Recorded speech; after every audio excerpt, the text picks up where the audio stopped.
Hello friends, welcome to my channel study with Sarfaraz sir. जैसे कि हम लोग जानते हैं 4 नवंबर से वेस्ट बंगाल के अलावा और भी 11 स्टेट में एसआईआर जो है वो शुरू होने जा रहा है। और जैसे ही एसआईआर का अनाउंसमेंट हुआ, बंगाल में एक सियासी सरगर्मियां जो है वो जोरों शोर से हो गई। और 4 नवंबर से जो है वो बीएलओ हमारे घर आएंगे। तो हमारे बहुत सारे व्यूवर्स को ये परेशानी हो रही है कि ये इन्यूमरेशन फॉर्म को फिलअप कैसे किया जाए। तो आज के इस वीडियो में हम बताएंगे कि इन्यूमरेशन फॉर्म को कैसे फिलअप करना है। और जैसे कोई भी डॉक्यूमेंट देने की जरूरत नहीं, जिनका नाम मैच हो जाएगा उन्हें कोई भी डॉक्यूमेंट देने की जरूरत नहीं, सिर्फ आपको इन्यूमरेशन फॉर्म को फिलअप करना है और उसे बीएलओ को देना है। तो ये इन्यूमरेशन फॉर्म को आप कैसे फिलअप करेंगे और आप अपना डेटा 2002 का डेटा कैसे देखेंगे कि आपका नाम जो है वो वेस्ट बंगाल 2002 के एसआईआर में आपका या आपके फादर या मदर का नाम था या नहीं। आज ये सब को लेकर के मैं वीडियो बनाने जा रहा हूँ। तो ये वीडियो बहुत ही इंपॉर्टेंट है उन लोगों के लिए जो एसआईआर को लेकर के कंसर्न है, फिक्रमंद है और उन्हें लग रहा है कि ये एसआईआर से उनका नाम नहीं कट जाए। तो आप तमाम व्यूअर्स जो है उस वीडियो से जुड़े रहे हैं।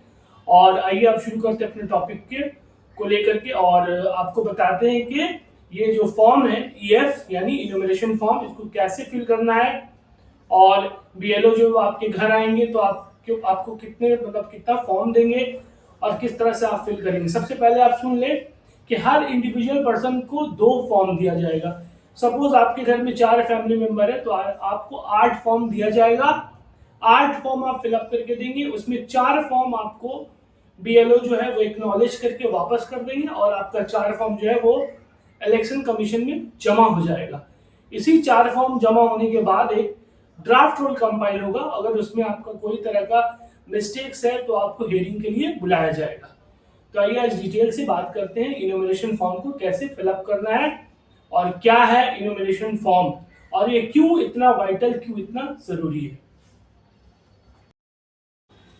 ये एक इन्यूमरेशन फॉर्म है, ये एक डेमो फॉर्म है। चलिए आइए हम लोग देखते हैं कि इसमें क्या क्या फिल करना है और कौन कौन सा कॉलम इसमें पहले से फिल रहेगा।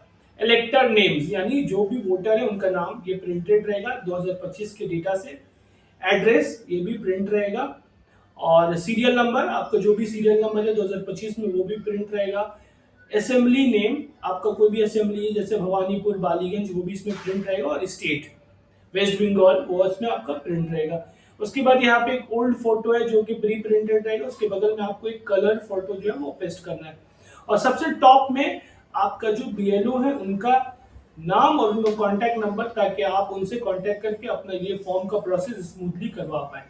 उसके बाद जो भरना है date of birth, date of birth को डेज, मंथ और ईयर के फॉर्मेट में भरना है। फॉर एग्जाम्पल 06 ये है डे, 04 ये है मंथ और 1970 ये है ईयर ऑफ बर्थ। उसके बाद आधार नंबर, 12 डिजिट का आधार नंबर आपको फिलअप करना है। उसके बाद मोबाइल नंबर आपको फिलअप करना है। उसके बाद यहाँ पे जिनका नाम है उनका फादर नेम यहाँ पे फिलअप करना है। इसके बाद फादर या गार्जियन का इपिक नंबर, फॉर एग्जांपल मैंने लिखा DWK 1356, जो भी आपके फादर का इपिक नंबर है उसको यहाँ पे पुटअप करना है। फिर मदर नेम, जो यहाँ पे इलेक्टर है उनका मदर नेम लिखना है और उनका बगल में इपिक नंबर नेक्स्ट लाइन में लिखना है। फिर अगर मेल है तो उनका स्पाउस नेम यानी उनका वाइफ का नाम यहाँ लिखना, उसके नीचे में उनका एपिक नंबर। और अगर ये कोई फीमेल है तो वो अपना हस्बैंड का नेम लिखेंगे यहाँ पे और एपिक नंबर। अब आते हैं सबसे वाइटल पॉइंट पे। यहाँ पे 2 कॉलम है, एक है detail of the elector in the electoral roll of the last SIR और detail of the relatives whose name is given in the previous column in the last SIR. अगर आपका नाम 2002 के एसआईआर लिस्ट में था तब आपको अपना डिटेल भरना है। ये कॉलम को कुछ नहीं करना, मैंने यहाँ इसको क्रॉस कर दिया समझाने के लिए, लेकिन ओरिजिनल फॉर्म में आपको क्रॉस नहीं करना, इसको लीव करना है। आपको अपना डिटेल भरना है, यानी आप 2002 में आपका जो नाम, इलेक्टर नेम, आपका नाम, 2002 का इपिक नंबर। बहुत सारे लोग का इपिक नंबर 2025 में चेंज हो गया। अगर आप एड्रेस चेंज कराते हैं या आप फोटो चेंज कराते हैं तो आपको इलेक्शन कमीशन एक नया इपिक नंबर देता है, तो आपको 2002 वाला इपिक नंबर यहाँ पे लिखना है। फिर रिलेटिव्स नेम, आपको अपने फादर या मदर का नाम लिखना है। फिर यहाँ पे लिखना है रिलेशनशिप। अगर आप अपना फादर का नाम लिखते हैं तो यहाँ पे लिखना है फादर, अगर मदर का नाम लिखते हैं तो मदर। फिर डिस्ट्रिक्ट कोलकाता मैंने लिखा, स्टेट वेस्ट बंगाल। फिर 2002 में आपका नाम कौन सा असेंबली कॉन्स्टिट्यूएंसी में था। फॉर एग्जाम्पल अगर आपका नाम कोलकाता पोर्ट में था, आप कोलकाता पोर्ट लिखेंगे, भवानीपुर में था तो भवानीपुर, बालीगंज में तो बालीगंज। जो भी असेंबली कॉन्स्टिट्यूएंसी लिखेंगे उसका असेंबली नंबर आपको लिखना है। फॉर एग्जाम्पल कोलकाता पोर्ट का है 158, भवानीपुर का है 159, बालीगंज का है 161।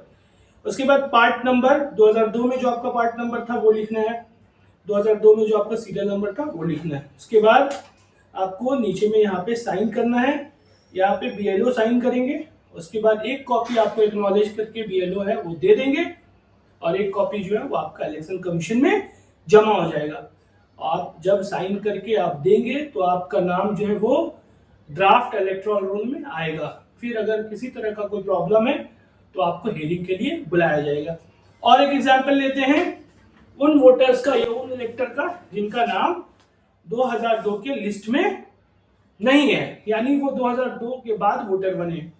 उनको भी इसी तरह जिनका नाम 2002 में था उसी तरह से पहले अपना डिटेल भरना है, यानी अपना डेट ऑफ बर्थ, अपना आधार नंबर, जैसे मैंने पहले कहा, mobile number, father name, father का EPIC number, mother name, mother का एपिक नंबर, और अगर हस्बैंड है तो स्पाउस में वाइफ का नाम, उनका एपिक नंबर, अगर फीमेल है तो हस्बैंड का नाम, एपिक नंबर, अगर मेल है तो वाइफ का नाम और उनका एपिक नंबर।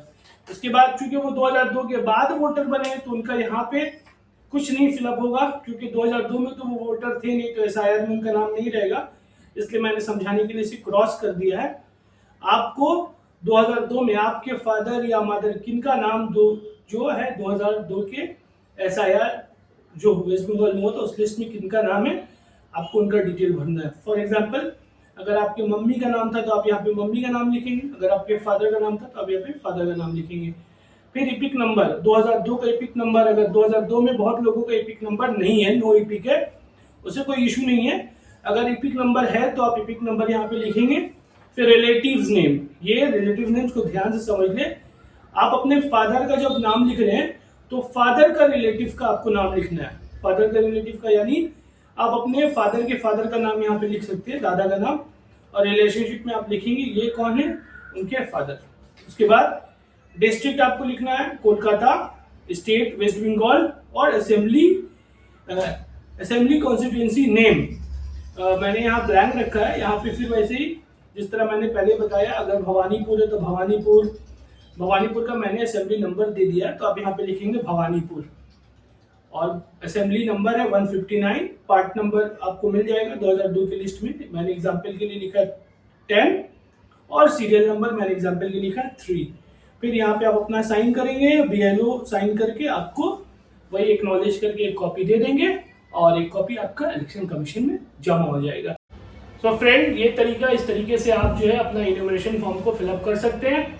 इसके अलावा इलेक्शन कमीशन ऑफ इंडिया ने एक टोल फ्री नंबर भी दिया 1950, जो भी वोटर्स को अगर कोई प्रॉब्लम हो तो 1950 में कॉल करके वो अपना प्रॉब्लम को सॉर्ट आउट कर सकते हैं। और आप लोग मुझे ज़रूर कमेंट करें कि किस तरह की वीडियोस आपको चाहिए, और आप 2002 के SIR लिस्ट में अपना नाम को किस तरह से सर्च करेंगे। बहुत जल्दी मैं उसका भी वीडियो आपको बना करके शेयर कर दूंगा, ताकि आप 2002 का जो है वो लास्ट SIR का लिस्ट देख सकें, ताकि आपको अपने फादर या मदर का नाम ढूंढने में कोई परेशानी ना हो। आप उनका नाम, उनका असेंबली नंबर, उनका पार्ट नंबर, उनका सीरियल नंबर जो कि इस बार के SIR में लगेगा, वो आप उसको यूज़ कर ले। तो अभी तक के लिए ही इतना ही।